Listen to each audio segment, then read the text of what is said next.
tous les artistes que vous êtes, est-ce que vous êtes affilié à cette histoire qu'on appelle Sokoda? Je pose la question à Dikia. Est-ce que tu es affilié, tu as la carte de Sokoda? Est-ce que tu es enregistré chez Sokoda?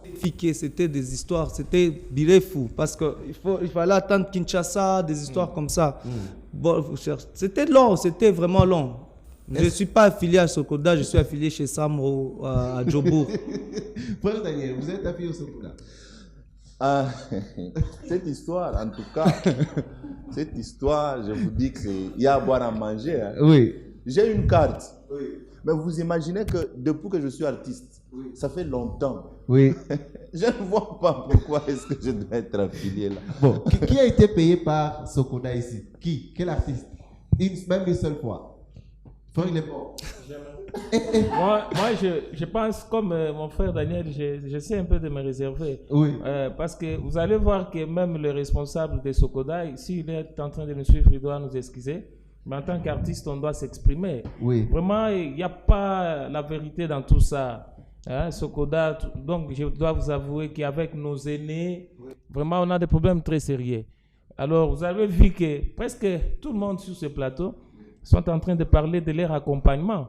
Et même s'il faut avoir la carte dans notre pays, c'est toujours compliqué. Et même si vous avez la carte comme le frère Daniel, c'est toujours compliqué. Donc, moi, je vais m'adresser à... J'oublie son nom, les messieurs, les responsables de Sokoda. Ils doivent être sincères avec les artistes. Parce que c'est presque toute une génération. Il n'y a pas vraiment la vérité. Et nos aînés, et nous, la nouvelle génération. Alors, je pense qu'ils doivent quand même nous permettre d'être sincères. C'est mieux de s'arranger. Parce que quand un artiste commence à aller payer son transport pour avoir cette carte-là et faire beaucoup de démarches, mais après...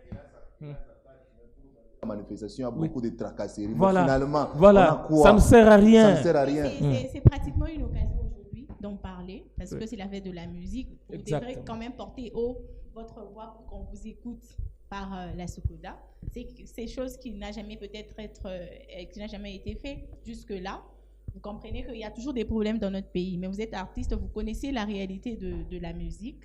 Mais par rapport à la Sokoda, je vais renchérir avec ce que disait Elkams, qu'il y a il y a un processus qu'il faudra faire pour que l'on vous prenne au sérieux, pas seulement se plaindre. Mais par rapport à ça, Elkams, personnellement, qu'est-ce que tu prévois faire pour que l'on puisse quand même changer la direction des choses? À part les plaintes. Ok. Déjà, je dirais au monsieur qui gère la Sokoda, un monsieur que je respecte beaucoup mais que je ne connais pas, je lui dirais, un artiste, ce n'est pas un fonctionnaire de l'État. Ce n'est pas parce qu'on t'a donné un numéro matricule que tu deviens artiste, non. On est artiste. On n'a pas besoin d'une carte. C'est parce qu'on crée qu'on est artiste. Ce n'est pas parce qu'on a une carte qu'on est artiste, non.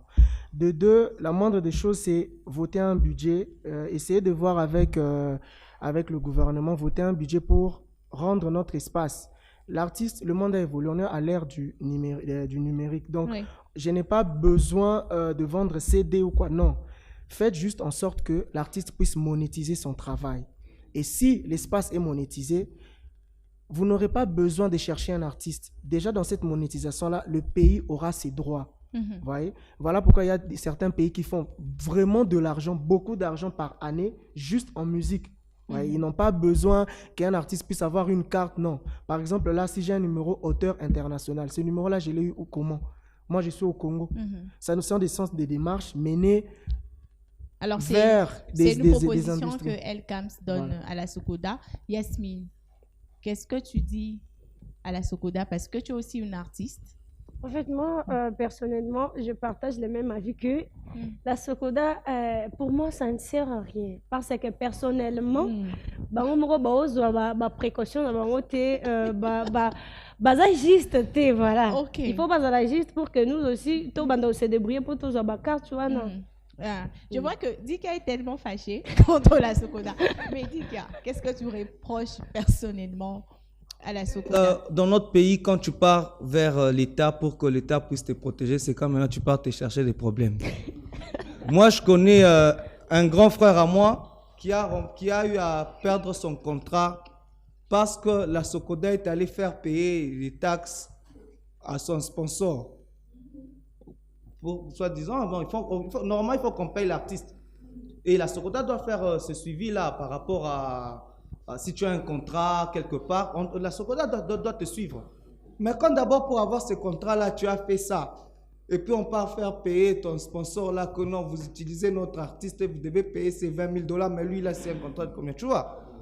Donc, je crois que la Socoda, on ne doit pas chasser la Socoda, mais on doit, comment on dit encore, réinitialiser. Ouais, on doit réinitialiser la Socoda.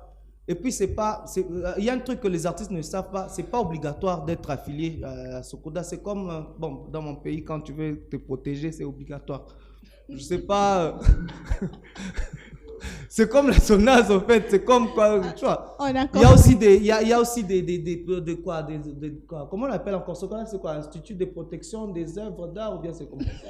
Ouais, les droits d'auteur, quoi. Il y a aussi un truc comme ça que récemment, on était à Kinshasa, il y avait une conférence sur ça. Le Mohombi voulait ouvrir un truc comme ça, privé, oui. Mais je ne sais pas où est-ce qu'ils en sont avec ce projet-là. Okay. S'il y a encore des privés qui peuvent faire ça, ça sera toujours bénéfique pour les artistes. Alors, Rod BM, avant qu'on ne prenne la question finale avec Consolate.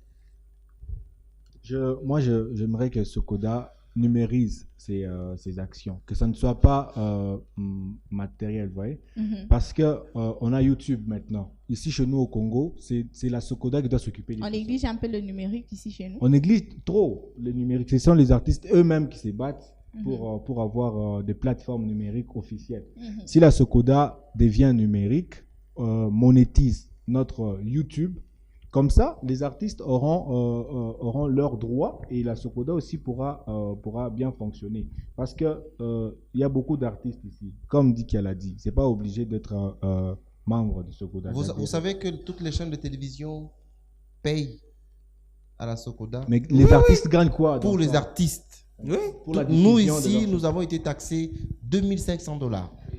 Vous le savez quand même. Oui. C'est pour vous, artistes. Et les artistes gagnent quoi donc? Est-ce que vous avez aussi reçu? Même les salles de fête. Même payent. ça paye. Ils payent. Mais cet argent va où? C'est ça le problème. Les artistes gagnent quoi dans ça? Je trouverais que c'est un problème sérieux.